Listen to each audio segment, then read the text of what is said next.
केवल द्वादशी तिथि को, कोई सी भी द्वादशी हो, अब बहुत क्लेश मचा होता है, चाहे सास बहू का हो, भाई भाई का हो, रिश्तेदारों का हो, आपस में एक दूसरे का कहीं मान नहीं सम्मान नहीं, जरा जरा सी बात में अगर क्लेश हो रहा है, कुछ ना करिए, एक बेलपत्र लीजिए और बेलपत्र को लेकर उसमें चंदन लगाकर और अपना नाम और गोत्र बोलकर, अपने परिवार का गोत्र बोलकर, जहां से पानी नीचे गिरता है उस जलाधारी में की डंडी को डाल दीजिए।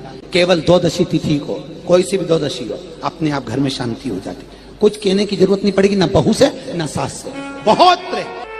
केवल 3 द्वादशी आपको करना है, केवल 3 द्वादशी, अपने आप अंतर है। हम कब तक के बहू से कि तू बेटा ऐसा कर, बेटा ऐसा, कुछ मत बोलो, वो भी प्रेम करेगी और आप भी प्रेम करोगे। और केवल एक को प्रेम नहीं चाहिए कि आप कहो कि मैं बहू के लिए कर रही हूँ, बहू के मैं सास के लिए, हमें उसका प्रेम नहीं चाहिए, आप तो पूरे परिवार के लिए करो कि आपस में सबका प्रेम बने। द्वादशी के दिन चावल क्यों खाओ? क्योंकि द्वादशी के दिन जब हम चावल का पहला गासा खाएंगे, चावल का गासा जैसे हमारे मुंह में जाएगा तो जितने जीव उस चावल में रहेंगे उसको हमारी एक दिन पहले की एकादशी का पुण्य मिल जाएगा और वो जीवों का फिर जन्म नहीं होता, वो मोक्ष पा जाते हैं, उनकी फिर कोई जन्म 84 लाख योनियों में उनका कोई जन्म का क्रम नहीं रहे। भगवान शिव के प्रयास, जिनको थायराइड की प्रॉब्लम हो जाती है ना, थायराइड की बीमारी हो जाती है, उसको भी कुछ नहीं करना चाहिए। जहां पर शंकर भगवान की छोटी लड़की अशोक सुंदरी, आपको भी स्थान बताया था कथा के शुरू में, अशोक सुंदरी की जगह पर शहद से ओम अंकित कर दीजिए। कैसे करना है? मात्र शहद से ओम अंकित कर कर भगवान शंकर के ऊपर जल चढ़ा दीजिए, नीचे एक पात्र लगा लीजिए, उसी पात्र में शहद और उस जल को, अभिषेक का जो पानी है, जल है, उसको झेल लीजिए। उस पात्र को लेकर केवल द्वादशी तिथि के दिन दोपहर में 12 बजे उस पानी को पीना चालू कर दीजिए। 2-3 द्वादशी तिथि करिए, थायराइड की बीमारी में आराम लग जाएगा, बिल्कुल कहीं जाने की जरूरत नहीं। अशोक सुंदरी की जगह पर शहद का ओम अंकित कर देने पर भगवान शिव का स्मरण करें। एक कटोरी में पंचामृत बनाकर ले जाते हैं, दूध, दही, शहद, घी, शक्कर, ये सब मिलाकर यदि आप लेकर जाते हैं और ले जाकर भगवान शंकर के सामने समर्पित करते हैं, एक बेलपत्री अशोक सुंदरी, अभी तक आपने जो बेलपत्री चढ़ाई है अशोक सुंदरी के ऊपर, डंडी का मुख जहां से पानी बहता है उस ओर रखा जाता है। पर जब हमें ऐसा लग रहा है कि हमारे पितृ भूखे हैं या हमारे पूर्वज प्यासे हैं या उनको भाग नहीं मिल रहा, इसलिए मेरा कोई काम नहीं हो रहा, इसलिए शिव राजी नहीं हो रहा है, तो ये बेलपत्री के भाग को बदल दिया जाता है। ये बेलपत्री अशोक सुंदरी की जगह पर जब चढ़ाया जाता है तो ये पत्ती का जो भाग है जहां से पानी बहता है उस ओर रखा जाता है और ये डंडी का भाग शिवलिंग की ओर रखा जाता है। और यहीं पर भगवान शंकर को जो तुम पंचामृत बनाकर लेकर गए हो वो पंचामृत चढ़ाया जाता है और वही पंचामृत थोड़ा सा शिवलिंग पर चढ़ा दिया जाता है। उसके बाद में पितृ पूर्वज जल की आस नहीं रखते, न भोजन की आस रखते हैं, क्योंकि शंकर उनको तृप्त कर देते हैं, शिव उनको पूर्ण कर देते हैं। हिंदू धर्म, हमारा शास्त्र कहता है, हमारे शास्त्र, हमारे वेद डॉक्टर वर्णन करते हैं कि पीपल के पत्ते को अगर एकादशी और द्वादशी के दिन एक तांबे के पात्र में गला कर रख दिया जाए और उस पानी का आचमन 3 बार करा जाए तो जिसकी नाड़ियां चोक भी हो जाती है, डॉक्टर बोले इसका बाईपास करना पड़ेगा, उसको केवल 3 आचमन पानी एकादशी और द्वादशी को पीपल के पत्ते का कराया जाए तो अंदर की नाड़ियां भी खुल जाती हैं। पीपल के पत्ते का इतना प्रमाण हमारे विष्णु पुराण में वर्णन है। पीपल के पत्ते का इतना प्रमाण, पीपल के पत्ते का इतना लेख, जैसे कि चमड़ी सफेद पड़ जाती है तो उसको क्या करना चाहिए? केवल हिंदू धर्म में केवल एक पीपल का वृक्ष है जिसका पराग झड़ता है और वो रात्रि को लगभग 10 बजे से 12 बजे के भीतर, 9 बजे से 12 बजे के भीतर पीपल के पेड़ के पत्ते का पानी झड़ता है। उसके नीचे थाली रख देना चाहिए और उस थाली में पीपल के पेड़ के नीचे रख दो और उसका पराग जब झड़ जाए वो पानी को बाल्टी में धो लो और धोने के बाद थाली को उस पानी से 15 दिन, 8 दिन, 20 दिन स्नान करिए, धीरे धीरे चर्म रोग समाप्त हो जाता है। सफेद जो चमड़ी पड़ी वो वापस अपने रंग में आना चालू हो जाती है। पत्र लीजिए, तो ये 2 पत्ती के बीच में जो जगह होती है इस बीच वाली जगह पर पीला चंदन पूरे तरह से उसका लेपन कर लीजिए। हफ्ते में एक बार आप करोगे, आपको दूसरे हफ्ते में मालूम पड़ जाएगा कि आपके अंदर की गलत सोच समाप्त हुई कि नहीं। किसी भी शिवालय में अगर शंकर के मंदिर नहीं जा सकते हो तो अपने घर में जो शिवलिंग हो वहां समर्पित कर दो, तुम्हारी मर्जी पड़े जैसी चढ़ा दो, बस शंकर के शिवलिंग पर चढ़ा। मंदिर में हो तो नंदी के पीछे, और घर में हो तो किसी भी स्थान पर सुख आसन लगाकर, मतलब आराम से बैठकर, और अपनी सीधी साइड की नासिका को बंद करना है और उल्टी नासिका से श्वास लेना। 1 से 1.5 मिनट तक श्वास लेना प्रारंभ करो। उस समय पर अगर तुम्हारी चंद्र नाड़ी प्रबल हो जाए तो उसकी बुद्धि में से गलत विचार समाप्त हो जाए। उस चढ़े हुए जल को जब आप थोड़ा सा लेकर आते हो, आपको बताया था ना कि खाली लोटा नहीं लाना चाहिए, खाली कलश शंकर जी के मंदिर से वापस नहीं लाना। शंकर भगवान को जल चढ़ाया, चढ़ाने के बाद थोड़ा सा जल हाथ में या कटोरी में या कलश में झेल लिया, भले 2 बूंद लाओ पर अपने घर पर लेकर आओ। उस 2 बूंद जल का भी स्पर्श कलश के अंदर हाथ की 3 उंगलियां लगाकर अगर त्रिशूल पर टच कर कर मात्र आपने उस कलश के अंदर लगा दिया और वो जल भी आपने अपने घर पर छोड़ दिया, छीट दिया, या उसका आचमन मात्र हो गया, तो व्यक्ति का यश बढ़ना अपने आप प्रारंभ हो जाता है। उसकी यश की प्राप्ति उसको होने लगती है, उसको यश की वृद्धि होने लगती, उसको यश की प्राप्ति होने लगती है। त्रिशूल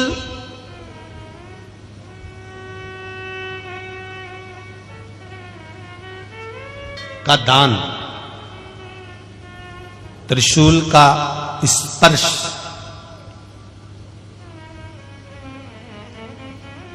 एक बहुत अच्छी बात कहना चाहेंगे, आपके स्मरण में रहना चाहिए, बहुत सुंदर स्मरण। कभी अगर मौका लगे, कभी अगर मौका लगे और शंकर भगवान का बहुत सुंदर श्रृंगार हो गया, बहुत सुंदर श्रृंगार हो गया, और शिव जी पे माला भी बहुत अच्छी चढ़ी है, बेलपत्र भी अच्छी चढ़ी है, धतूरा भी अच्छा चढ़ा हुआ है, फूल भी अच्छे चढ़े हुए हैं, और आपने देख लिया शिव जी का बहुत अच्छा श्रृंगार हो गया, और तुम्हें कभी मौका लग जाए ऐसा,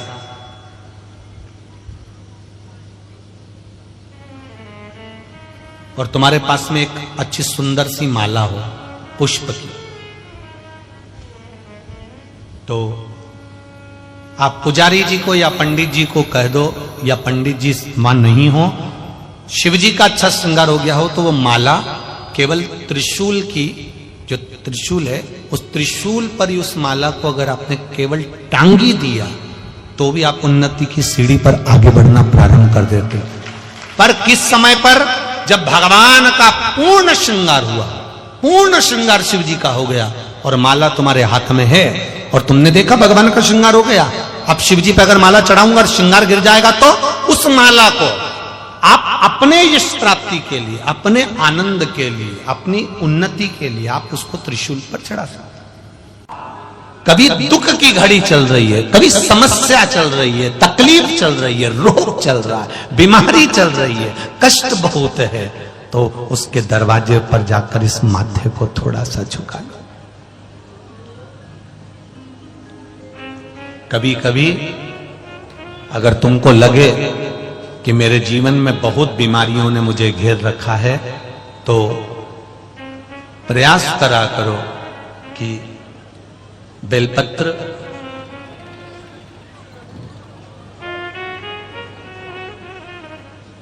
जो ये बेलपत्र होती है, इस बेलपत्र की जो ये डंडी होती है, इस बेलपत्र को अशोक सुंदरी वाली जो जगह होती है वहां पर इसका चढ़ाकर डंडी का जो भाग है वो शिवलिंग की ओर हो जाता, और यहीं से जल चढ़ाते चढ़ाते चढ़ाते चढ़ाते अशोक सुंदरी से जल चढ़ाते चढ़ाते ओमकार जैसा, ओमकार जब हम अशोक सुंदरी से चालू करेंगे तो वो जल पहले गणेश जी के पास जाएगा, फिर वापिस अशोक सुंदरी के पास आएगा, अशोक सुंदरी से कार्तिकेय के पास जाएगा, कार्तिकेय से महादेव के पास जाएगा।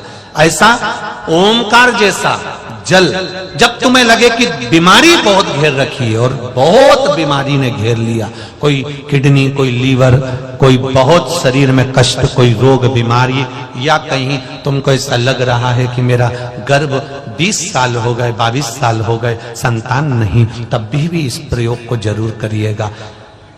डंडी का मुख शिवलिंग की ओर, पत्ती का मुख अशोक सुंदरी की ओर। जल चढ़ाते समय अशोक सुंदरी से धार चालू कर कर गणेश जी पर, गणेश जी मालूम है ना सबको कहां गणेश जी होते हैं, कहां कार्तिकेय होते हैं, एक बार समझ लो उसको भी अच्छे से।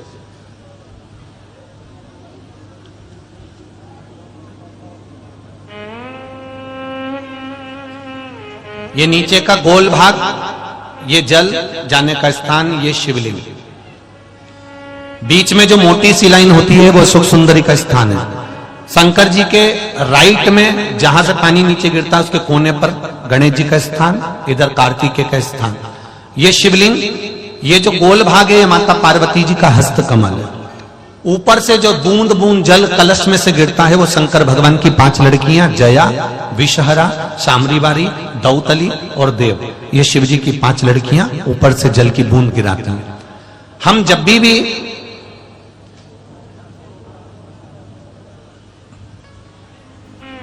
अगर इस कार्य को कर रहे हैं तो बेलपत्री जो चढ़ा रहे हैं वो अशोक सुंदरी वाली जगह पर बीच में चढ़ा दिया, डंडी का मुंह के दरों। जल चढ़ाना यहीं से चालू करा, यहां से गणेश जी पर गया, गणेश जी से अशोक सुंदरी पर आया, अशोक सुंदरी से कार्तिकेय पर आया, कार्तिकेय से देवादिदेव महादेव पर आया। ये ओम बिंदु जल है, इसको हरिओम जल भी कहता है।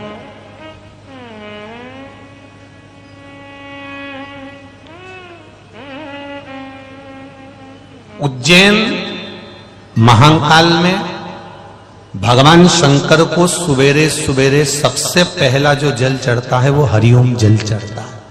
आप कभी भी उज्जैन वालों से जाकर पूछना,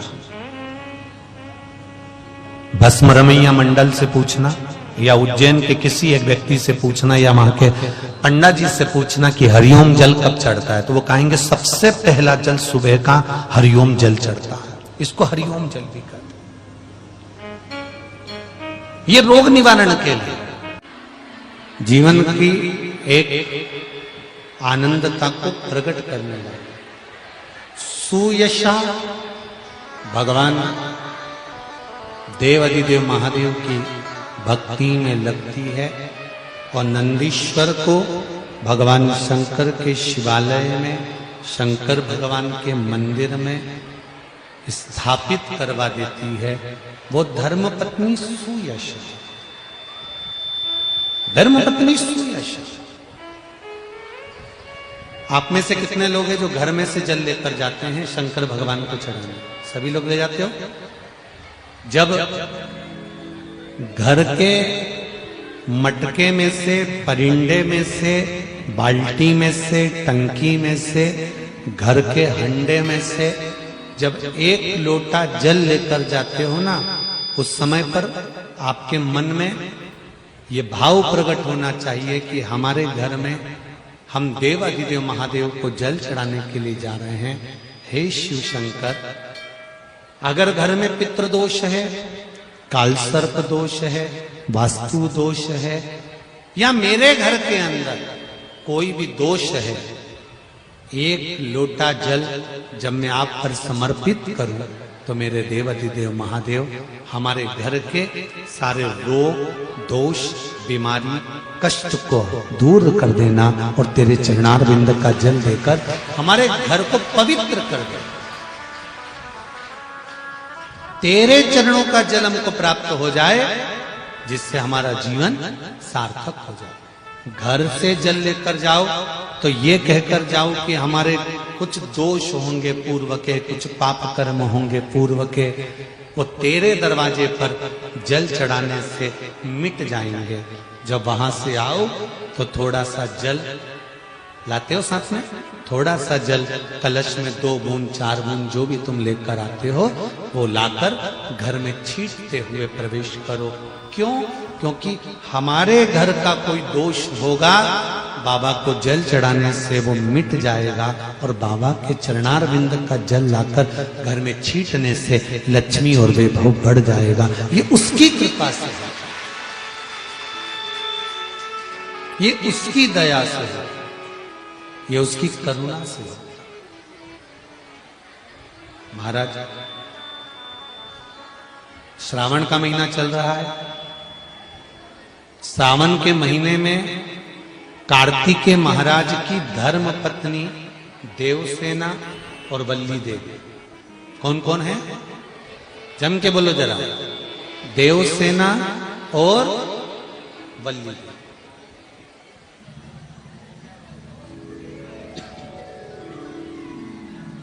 देवसेना और वल्ली देवी ये कार्तिकेय महाराज की दो धर्म पत्नी है। इन्होंने शंकर भगवान की आराधना कब करी थी? तो कहा जिस समय पर माता पार्वती शंकर भगवान के साथ में चौसर खेलती हैं और चौसर खेलते समय पर शंकर भगवान हार जाते हैं, नीलकंठ पर जाकर बैठ जाते हैं। नीलकंठ पर से भगवान शंकर कार्तिकेय जी से बात करते हैं। भगवान विष्णु स्वयं पासा बनते हैं, रावण निर्णायक बनता है और कार्तिकेय के कहने पर वापिस पुनः शंकर भगवान चौसर खेलने के लिए माता पार्वती के साथ बैठ गए। फिर वापिस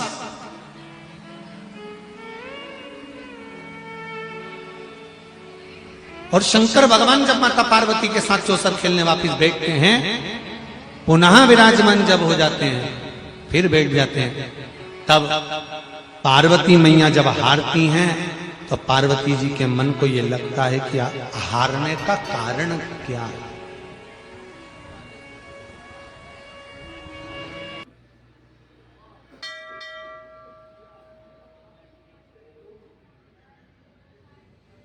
करता था और आरती करने से पहले घंटी बजाता था। घंटी बजाते समय सबको आवाज लगा देता था, सबको बुलाता था कि मेरी काकी आ जाओ ने, काका आ जाओ ने, बुआ आ जाओ ने, फूफा आ जाओ ने, नाना आ जाओ। आज भी हमारे यहाँ आरती करते समय नियम है कि घर का व्यक्ति जब आरती करता है फिर परिवार के लोग आ जाते हैं, आरती की थाली उसको दे दी जाती है, फिर कोई आ गया उसको दे दी जाती है, फिर उसको दे दी जाती है। बोलो सही है कि गलत है? हमारे यहाँ सत्यनारायण भगवान की पूजन करो तो आरती की थाली बदलती रहती है। तुमने आरती करी, उसके बाद उसको दिया, उसके बाद उसको दिया, उसके बाद उसको दिया, बदलती चली जाती है। कहीं काका जी ने, बुआ जी ने, चाचा जी ने, नाना जी ने, फूफा जी ने, सबने आरती कर कर कर आरती की थाली को बदलते जाते हैं। कई लोग हंसते भी होंगे कि ये सनातन धर्म में ये कहां का प्रपंच है कि एक जनी आरती करते करते इसको दे दिया, इसने आरती करी उसको दे दिया, उसने आरती करी उसको दे दिया, उसने आरती करी उसको दे दिया। आखिर क्यों, किस लिए, क्यों गरुड़ घंटी का नाद किया जाता है, क्यों आरती में सबको बुलाया जाता है? तो इस सिंह केतु के मित्र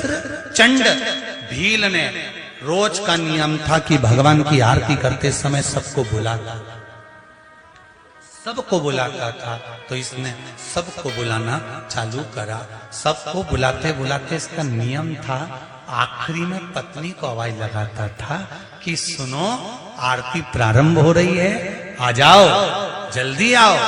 और आज ये भूल गया कि मेरी पत्नी तो जलकर भस्म हो गई थी, बस आरती की थाली हाथ में थी और चंड ने पुकारना प्रारंभ करा, सुनती हो देवाधिदेव महादेव की आरती प्रारंभ हो रही है, जल्दी आओ, जल्दी आओ। और आरती शुरू हुई। भगवान शंकर के शिवलिंग के ऊपर दीप की बाती जाती है और पत्नी दौड़कर जले हुए मकान में से बाहर निकल कर आ जाती है। धधकते हुए उस अग्नि में से पत्नी निकलकर बाहर खड़ी हो जाती है। पति की आरती के समय पर जब थाली पत्नी ने हाथ में ली, पति देवाधिदेव महादेव को देखता है और अपनी धर्म पत्नी को देखता है, ये कौन आ गया? आरती पूरी होती है। पति ने देवाधिदेव महादेव को प्रणाम कर कर अपनी धर्म पत्नी से पूछा, तुम कहां से आ गई? तुम्हारी चिता की भस्म तो शिव जी को चढ़ाई है।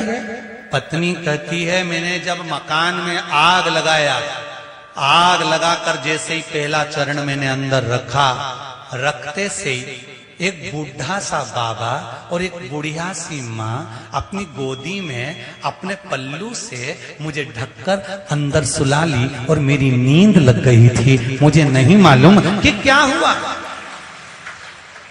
जैसे अभी वो बहन ने कहा कि डूम गिरा, पंडाल गिरा, बिजली चमकी, पानी गिरा, हवा तेज चली, 15 मिनट में कहां तहस नहस हुआ। मैं उस टेंट के अंदर थी, पर यह पता नहीं पड़ पाया कि मुझे बचा कौन रहा था, कौन था, कहां से आ गया, कैसे आ गया।